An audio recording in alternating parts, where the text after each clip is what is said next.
அனைவருக்கும் வணக்கம். நீங்க பார்த்துட்டு இருக்கிறது கல்வி நியூஸ். என்ன தீபிகா துர்கா ஸ்டாலினை அலற விட்ட குடும்பம் அப்படிங்கிற ஒரு விஷயம் வைரலா பேசப்படுது. என்ன அது அப்படின்னு கேட்டீங்கன்னா, இப்போ கோவிலாக அவங்க போனாங்க. ஃபர்ஸ்ட் அதை பத்தி நம்ம பேசுவோம், ஓகேவா? இப்போ கொடைக்கானல் ட்ரிப்பு போயிருந்தாங்க இல்லையா? அங்க கூட பிரசித்தி பெற்ற இந்த கோவிலுக்கு போனா கண்டிப்பாக வெற்றி வாய்ப்பு அப்படிங்கிறது அதிகமாக இருக்கும். இங்க போலாம், இந்த கோவிலுக்கு போலாம் அப்படின்னு சொல்லிட்டு முழுக்க முழுக்க முழுக்க முழுக்க ஓகேவா, எங்களுக்கெல்லாம் கடவுள் நம்பிக்கை அப்படிங்கிறது கொஞ்சம் கூட கிடையாது. சனாதானத்தை சுட்டு எரிக்கணும், கொசு மருந்து அடிச்சு கொல்லணும் அப்படின்னு சொல்லப்பட்ட தனது மகனுக்காகவும் தனது கணவருக்காகவும் கோவிலாக சுத்திய துர்கா ஸ்டாலினுங்க அவங்க என்ன பண்றாங்க, போறாங்க, போய் என்னன்னு வேண்டுவாங்க. எனக்கு அதாங்க சந்தேகம். கடவுளே கடவுளே கடவுளே, நாங்க நிறைய பாவம் பண்ணிட்டோம், இதுக்கப்புறம் நாங்க பாவம் பண்ண மாட்டோம். வரப்போற ஆட்சியில எங்களுக்கு ஒருவேளை கிடைச்சிருச்சு அப்படின்னா, கிடைக்கணும், எங்களுக்கு எப்படியாவது கிடைக்கணும், ஒருவேளை கிடைச்சிருச்சுன்னா எந்த பாவமும் நாங்க பண்ண மாட்டோம், நாங்க ரொம்ப சிறப்பா வேலை செய்வோம். ஆமா கடவுளே, எங்களை மன்னிச்சிரு கடவுளே அப்படின்னு சொல்லி வேண்டியிருப்பாங்களா? இல்ல நாங்க எந்த தப்பும் செய்யல, அந்த ஆட்சி பண்ண மாதிரி தான் நாங்களும் பண்ணோம், ஆனா என்ன கொஞ்சம் கூடுதலா பண்ணியிருப்போம், பட் இட்ஸ் ஓகே, நாங்க ஒன்றும் பெரிய அளவுல நாங்க செய்யல, கொஞ்சம் குட்டியா தான் அப்படின்னு சொல்லி வேண்டியிருப்பாங்களா? எப்படிங்க வேண்டியிருப்பாங்க? எப்படிங்க என்னங்க போய் சாமி முன்னாடி போய் என்னங்க வேண்ட முடியும்? கடவுள் நம்பிக்கை இருக்கு அப்படின்னு இருக்கக்கூடியவங்க எல்லாருமே மனசாட்சி அப்படிங்கிறதுக்கு ஒன்று பயப்படுவாங்க இல்லையா? நம்பிக்கையே இல்லைனாலும் மனசாட்சிக்கு நம்ம பயப்படணும்னு சொல்லுவாங்கல்ல. நம்ம பண்ணிட்டோம், அது ஒருவேளை நம்மளை என்னைக்காச்சும் ஏதாவது பண்ணுமோங்கிற ஒரு குற்ற உணர்ச்சியாவது இருக்கிறது இல்லை. எந்த முகத்தை வச்சுக்கிட்டு உங்களுடைய முகரையை தூக்கிட்டு போய் சாமி கிட்ட காமிக்கிறீங்க? அதில் உளுந்து வேண்டுறீங்க, அவ்வளோ பரிகாரங்கள் பண்றீங்க, ஒட்டக பூஜை பண்றீங்க. போட்டாங்க அங்க ஒட்டக பூஜை. இதுக்குதானா அப்படின்னு சொல்லிட்டு குடும்பத்தினர், என்ன துர்கா என்ன ஒட்டக பூஜைலாம் பயங்கரமா பண்ண, கன்ஃபார்ம் ஆட்சி வரும், நம்ம தான் சிஎம், என்ன கடைசியில் எனக்கு எம்எல்ஏ சீட்டு கூட எனக்கு கிடைக்கலையே துர்கா அப்படிங்கிற அளவுக்கு வருத்தப்பட்டு இருக்காரு நம்ம ஸ்டாலின் ஐயா அவர்கள். ஒன்று சொல்றேன், இன்னைக்கு விஜய் அவர்களுடைய ஆட்சி அமைந்ததன் மூலமா பேச்சு சுதந்திரம் அப்படிங்கிறது இருக்கும்னு உள்ள ஒரு ஃபீல், சத்தியமா உள்ள ரொம்ப ஒரு சந்தோஷமான ஒரு ஃபீல். ஓகேன்னு. ஏன்னா நிறைய த்ரெட்னிங் அப்படிங்கிறது கன்ஃபார்மா திமுக தரப்புல இருந்து இருந்திருக்கு, இல்லாமலாம் கிடையாது, இருந்திருக்கு. அவ்வளோ அளவுக்கு இருக்கும். நம்ம ஏதாவது பேசினா ஏதாவது பண்ணிடுவாங்களா? ஏன்னா நம்மலாம் ஒரு கரெக்டா ஒரு நடுநிலை பண்றாங்க அப்படின்னு சொல்லி பேசுற ஆள் தான். அது ஒரு போதை மாதிரி ஆகுது இல்ல, இது தப்பு, இது கரெக்ட், இது தப்பு, இது கரெக்ட்னு பேசுறது ஜாலியா ஒரு 4 பேர் கமெண்ட் சொல்லுங்களேன். 4 பேர் போதும், எனக்கு போதும். 4 பேர் சூப்பர் தீபிகா, நீ கரெக்டா பேசுறேன்னு அப்படின்னு சொல்றதுக்கு ஒரு 4 பேர் இருக்கும்போது சந்தோஷமா இருக்கும். இன்னும் நல்லா பேசணும், இன்னும் கரெக்டா பேசணும் அப்படிங்கிறது. ஸோ இந்த மாதிரி பேசணும்னு இருக்கும்போது எங்கடா ஒருத்தன் ஃபோன் அடிச்சு, என்ன நீங்க என்ன எங்க ஐயாவை பத்தி அப்படி இப்படிலாம் பேசும்போது குட்டியா பயமே இல்லைனாலும் பயம் வரும். ஏன்னா நமக்கு பின்னாடி இருக்கிற பேக்ரவுண்ட் எப்படின்னு நம்மளுக்கு தெரியும்ல. அதனால நமக்கு இருக்கும், நம்மளுக்குன்னு ஒரு ஃபேமிலி இருக்கு, கணவர் இருக்காங்க, குழந்தைகள் இருக்காங்க, இருக்கும் இல்லையா? அதையும் தாண்டி பேசுவோம் நம்ம. ஆனா குட்டியா ஒரு பயம் இருக்கும் தான், இல்லாமலாம் இல்லை. ஆனா நம்ம பயத்தையும் மீறி நம்ம பேசிடுவோம். இன்னைக்கு அந்த பயம்லாம் கிடையாது, ஒரு ஃப்ரீயா இருக்கு. அப்போ எப்படிப்பட்ட ஒரு ஆட்சியில் இருந்திருக்கோம்னு பாருங்க. பேச்சுரிமை, பேச்சு சுதந்திரம் அப்படிங்கிறது அனைவருக்கும் இருக்கும் கட்டாயத்துல முற்றிலும் பறிக்கப்பட்ட ஒரு நபராக தான் சவுக்கு சங்கர் அவர்கள் இன்னைக்கு சிறையில இருக்கிறாரு இல்லையா? எவ்வளவு பேருங்க, ஒருத்தவங்களா 2 பேருங்களா, எப்படியோ முழுக்க ட்ரை பண்ணாங்க. இன்னைக்கு ஒண்ணுமே இல்லாம கண்ணீரோட அறிவாலயத்துல வெளில வராரு. அவங்கள பார்த்துட்டு ஒரு நீங்கா விடை அப்படிங்கிற மாதிரி ஒரு கண்ணில் தண்ணி எப்படி இருக்கும்? லாஸ்ட் மொமெண்ட் நான் போயிட்டேன், அவ்வளோதான், முடிஞ்சு, எனக்கு இதுக்கப்புறம் ஒன்றுமே கிடையாது, நான் தலைவர், பட் அங்கே எனக்கு ஒன்றும் இல்லைன்ற மாதிரி இருந்தால் எப்படி இருக்கும்? கொளத்தூர் தொகுதி தனது கோட்டை அப்படின்னு இருந்த சென்னையை அடிச்சு திம்சம் பண்ணி நொறுக்கிட்டாங்க. இந்த 16 சட்டமன்ற தொகுதிகள்லையும் 2 தொகுதிகள், ஒன்று துறைமுகம், அந்த இவர் இருக்கிறார்ல சேகர் பாபு, அவர் எப்படி ஜெயிச்சாருன்னு எனக்கு தெரியல. ஓகே, ஜெயிச்சிட்டாருங்க. அடுத்து ஒரு நபர் அப்படின்னு சொல்லி பார்த்தீங்கன்னா உதயநிதி ஸ்டாலின், சொந்த தொகுதி இதுதான்ப்பா நான் ரொம்ப வருஷமா நிக்கிறேன்னு சொல்லி நின்ன தொகுதி கூட கைவிட்டுருச்சு. ஏன் விட்டுச்சு? எதுக்கு? மக்கள் மீதி பேர் எனக்கு ஓட்டு போட்டாங்க, நான் அவங்கள மதிக்கிறேன்னு சொல்றாருல்ல. மீதி பேர்லாம் போட்டவங்க போடல, ஏன் உங்களை மதிக்கல சொல்லவா? இதெல்லாம் எதுக்கு காரணம்? அங்க வெள்ளை ரிபன் மாளிகைக்கு வெளியில எவ்வளவு நபர்கள் போராட்டம் செய்தாங்க. தூய்மை பணியாளர்களுடைய போராட்டம் என்னாச்சு, ஆசிரியர்களுடைய போராட்டம் என்னாச்சு, செவிலியர்களுடைய போராட்டம் என்னாச்சு? எவ்வளவு பேருங்க, ஒருத்தவங்களா 2 பேரா?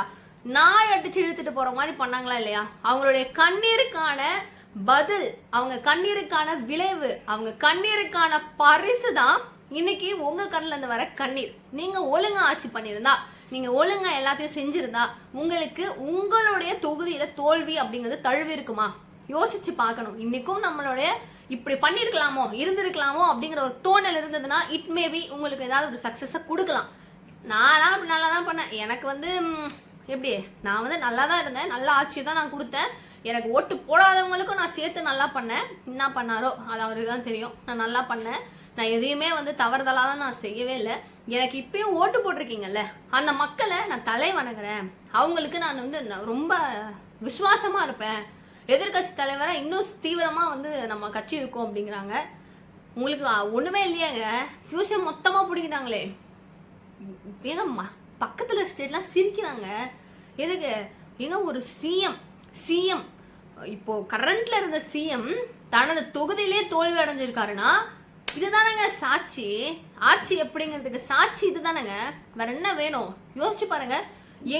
என்ன இப்படியா அப்படியா அப்படின்னு சொல்லிட்டு ஒரு தனிவரும் கட்சியா 2 திராவிட கட்சிகளையும் 55 வருஷம் எங்களோட 50 வருஷ பாரம்பரியம் 75 வருட கட்சி, இது வந்து ஒரு குடும்பமா சுழண்ட குடும்பம் அப்படின்னு பேசுற ஒரு கட்சிங்களை எல்லாத்தையும் அப்படியே புட்டிங்க இந்த பக்கம் ஒரு கடாசு அந்த பக்கம் ஒரு கடாசு புட்டிங்க கடாசிட்டு தனியா ஒரு ராட்சச பலத்தோட 108 சீட்டுகளை கொண்டு தவேகா ஆட்சி அமைச்சிருக்குன்னா இவ்வளவு பெரிய ஒரு விஷயம். இன்னைக்கு டிவி கேட்க ஆதரவா போயிட்டியா நீ அப்படிங்கிற கேள்வி உங்களுக்கு வரலாம். உண்மையா அந்த ஃபேக்ட் இஸ் எக்ஸ்பெக்டேஷனே கிடையாது. நான் யோசிக்கவே இல்லை. எடப்பாடியார் வருவாரு, அவருடைய ஆட்சி அமையும் அப்படிங்கிறது தான் இருந்தது. என்டிஏ அலையன்ஸ் தான் ஜெயிக்கும்னு இருந்தது. பட் இவ்வளோ பின்னாடி தள்ளினதுக்கும் ரீசன் இருக்கு. எல்லாத்தையும் நம்ம கூட்டி கழிச்சு பார்த்தா கணக்கு சரியா தான் வருது. திமுக அவருடைய ஆட்சி வேர்ஸ்ட் இந்த கேஸ் அப்படிங்கிறதுனால தனது சொந்த தொகுதியிலும் ஜெயிக்க விடாமல் பண்ண மக்கள் வேற லெவல் இல்லையா? நீங்களாம் என்னையா ஊழல் பண்ணீங்க, உங்ககிட்ட நாங்க வாங்கிட்டு நாங்க பண்றோம் பாரியா ஊழல்னு சொல்ற விதமா ஒரு ஓட்டும் சாட்சிங்க. ஒரு ஓட்டு எவ்வளவு முக்கியங்கிறதுக்கு ஒரு சாட்சியாக அமைச்சர் பெரிய கருப்பனை திருப்பத்தூர் தொகுதியில ஓகேவா அங்க வந்து அடிச்சு திம்சம் பண்ணி ஒரு ஓட்டு வித்தியாசத்துல தவேகா வேட்பாளர் லீடிங் வந்திருக்கிறாருன்னா இவ்வளவு பெரிய ஒரு விஷயம். அவங்க எப்படி ஆட்சி அமைப்பாங்க, இது எப்படி எல்லாமே புதுசு. கரெக்டு தான், எல்லாமே கரெக்டு தான். பட் யோசிச்சு பாருங்க, எடப்பாடியாரே யோசிச்சு பாருங்க. இந்த லாஸ்ட் ஒரு 1.5-2 மாசம் அவர் கஷ்டப்பட்டாருல்ல களத்துல, ஒரு 1.5 மாசம் வச்சுக்கோங்களேன். களத்துல எவ்வளவு கஷ்டப்பட்டாரு. அந்த கஷ்டப்பட்டதனுடைய விளைவு தான் இது தேர்டுக்கு தள்ளப்பட்டதுன்னு நினைக்கிறேன். ஏன்னா பிரதான எதிர்கட்சியா திமுக எப்பவுமே தனது வேலைகளை ரொம்ப சிறப்பா பண்ணிருக்காங்க. ஆனா அதிமுக செய்ய தவறிடுச்சுங்கிறத நான் பல இடங்கள்ல பதிவு பண்ணிருக்கேன். ஒரு ப்ரொட்டஸ்ட் நடக்கும் போதும் அதுக்கு எதிர்ப்பா இவங்க ஆன் டைம்ல களத்துல அங்கேயே போய் இவங்களுக்காக நின்று இருக்க முடியும், நின்று இருக்கணும் கூட. ஆனா அவங்க செய்யல. அவங்க எல்லா இடங்கள்லயும் மக்களுக்கான விஷயங்களை அந்த இடத்துல ஒரு பெரிய கேஸா கொண்டு வரவே கிடையாது. ஒரு பிரதான எதிர்கட்சியா நடந்துக்கவே கிடையாது. அதனுடைய விளைவாக தான் இப்படி நடந்திருக்கும் அப்படிங்கிறது. திமுக விட இவங்க பெட்டர்ப்பா அப்படின்னு நினைச்சாலும் இவங்க வேலையை செய்ய தவறதை மக்கள் நோட்டீஸ் பண்ணி தான் தூக்கி எறிஞ்சிட்டு திரும்பவும் புதிய கட்சி வேணும், புதுசா ஒண்ணு பண்ணட்டுமே வரட்டுமே எதிர்பார்க்கறாங்களோ அப்படிங்கறது புரியுதுல. ஒருமித்த குரலா ஒன்னா மக்கள் எல்லாரும் சேர்ந்து ஒழிச்சு இப்படி ஒண்ணு.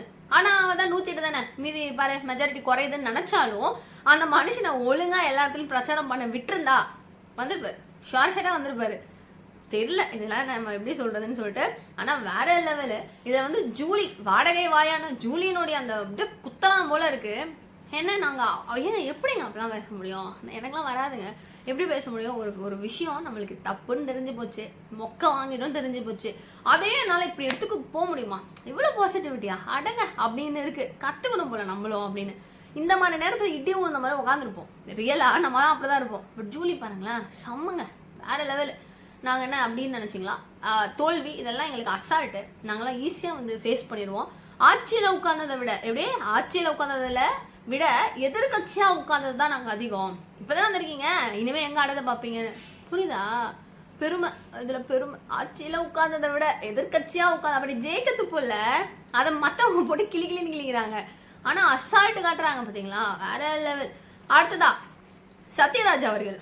அவர் வந்து ஒரு என்னென்னவோ எப்படிலாம் விஜய் பேசினாரு, காமெடி பீஸு அப்படி இப்படிலாம் பேசினாரு. இன்னைக்கு வாழ்த்துக்கள் அப்படின்னு சொல்லிட்டு அவருக்கு சொல்லிட்டு கூடவே முத்துவேல் கருணாநிதி ஸ்டாலின் அவர்களுடைய ஆட்சிக்கு ரொம்ப பெரிய ஒரு சாட்சி. அவர் நிறைய செஞ்சிருக்கிறாரு, அவருடைய பணி இன்னும் தொடரணும். ஆனா அவருடைய தோல்வி வந்து ரொம்ப பெரிய மனவேதனையை கொடுக்குது. திராவிட மாடல் 2.0 திராவிட மாடலுக்கு நான் பெரிய ஒரு சப்போர்ட். ஏன்னா நீங்க நிறைய வாங்கிருக்கீங்க, நீங்க சப்போர்ட் பண்ணி தாங்க ஆகணும். கரெக்டா?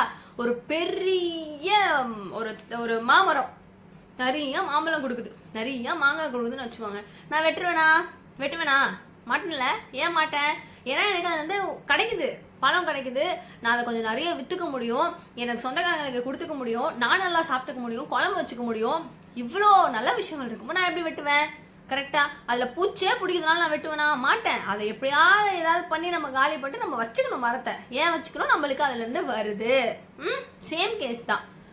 எவ்வளோ மோசமாக இருந்தாலும் ஓகேவா, அந்த மாம்பழம் ஃபுல்லாக பூச்சி பிடிச்சி போய் கீழே விழுந்தாலும் சரிதான், நான் பேசுவேன் தான், சூப்பராக இருக்குது, டேஸ்ட்டாக இருக்குது, நான் பேசுவேன் தான் அப்படின்னு. அதே மாதிரி சத்யராஜ் மாதிரியே பிரகாஷ் ராஜ், ஐயா நீங்களாம் எங்கேருந்தையா வரீங்கிற மாதிரி இருக்குது. அவர் ஒரு வாழ்த்து மடல் ஒன்று போட்டிருக்காரு. அது என்ன அப்படின்னா, அதுக்கு முன்னாடி அவர் சொல்லியிருந்தாரு, டிரைவர் பையன் எம்எல்ஏவா அப்படின்னு சொல்லிட்டு ஒரு மாதிரி விஜய் அவர்களை கலாச்சிருந்தாரு. அவெல்லாம் என்ன தோல்ல துண்டு போட்டு எம்எல்ஏ ஆயிடுவேன் நான். ஆயிட்டாங்க, என்ன பேசுறீங்க, என்னங்க பேச முடியும்? அது ஒன்று. அடுத்தது சினிமா புள்ள வந்து அரசியலில் எப்படி முதல்வர் ஆயிட முடியுமா? அதான் முடியாது அப்படின்னு சொல்லி சொன்னார். அவங்களுடைய புள்ள வந்து டாக்டர் ஆகலாம், அப்படி ஆகலாம், இப்படி ஆகலாம், ஏன்னா முதல்வராக கூட ஆகலாம், ஆனால் முதல் தேர்தல் ஆக முடியுமா அப்படின்னு. ஆயிட்டாருங்க, என்ன பேசுவீங்க? முடியாது. ஆனால் நான் பேசுவேன்னு சொல்லிட்டு தமிழ்நாடு வந்து காமராஜர் தோற்றாரு, ஸ்டாலின் அவர்கள் தோற்றாரு, ஆனால் நீ வந்து இதோ ஜெயிச்சிட்ட அப்படியே போகிற பக்கத்தில் ஒரு கான்வர்சேஷன். அதை பற்றி நான் நெக்ஸ்ட் வீடியோவில் சும்மா சூப்பராக புட்டு வைப்பேன், அதை நெக்ஸ்ட் பார்ப்போம். கமல்ஹாசன் அவர்கள் சொன்னதை கேட்போம். கூட்டமெல்லாம் குடும்பமாகி விடாது, கூட்டமெல்லாம் குடும்பமாகி விடாது, குடும்பம் 70லேருந்து 75 வருடமாக கட்டி காத்தது நம்ம திமுக, நம்மள மாதிரி ஆயிட முடியாதுன்னு. ஏங்க சத்தியமாக உங்களை மாதிரி ஆக முடியாதுங்க. எப்படி ஆக முடியும்? உங்களை மாதிரி நீங்கள் மட்டும்தான் இருக்க முடியும். உங்களை மாதிரி ஊபிஸ் உங்களால் மட்டும்தான் இருக்க முடியும். எங்களாலையும் சரி யாராலையும் சரி ஆகவே முடியாது. புரியுதா? புரிஞ்சுக்கோங்க. ஆனால் அவங்க சொன்ன எல்லா ஸ்ட்ராட்டஜிஸையும் மாறி நொறுக்கி தூளா அப்பளம் மாதிரி நொறுக்கிட்டாரு விஜய். வேற லெவல். இதுக்கு மேலே என்ன சொல்றதுன்றத நீங்க கமெண்ட் பாக்ஸ் சொல்லுங்க. இந்த ஆட்சி அமைந்தது எனக்கு ரொம்ப ஹாப்பி தான். ஏன்னா நான் வந்து திமுக வரக்கூடாது, வேற எது இருந்தாலும் பரவாயில்லப்பா, என்ன வந்தாலும் பரவாயில்லப்பா அப்படிங்கிற ஒரு மைண்ட் செட்டை நான் பண்ணிட்டேன். ஓகேவா? ரொம்ப சந்தோஷம் தான். நீங்க என்ன நினைக்கிறீங்க அப்படிங்கிற உங்கள் கருத்தை மறக்காம கமெண்ட் பாக்ஸ் சொல்லுங்க. தேங்க்யூ ஸோ மச் ஃபார் வாட்சிங். பாய்.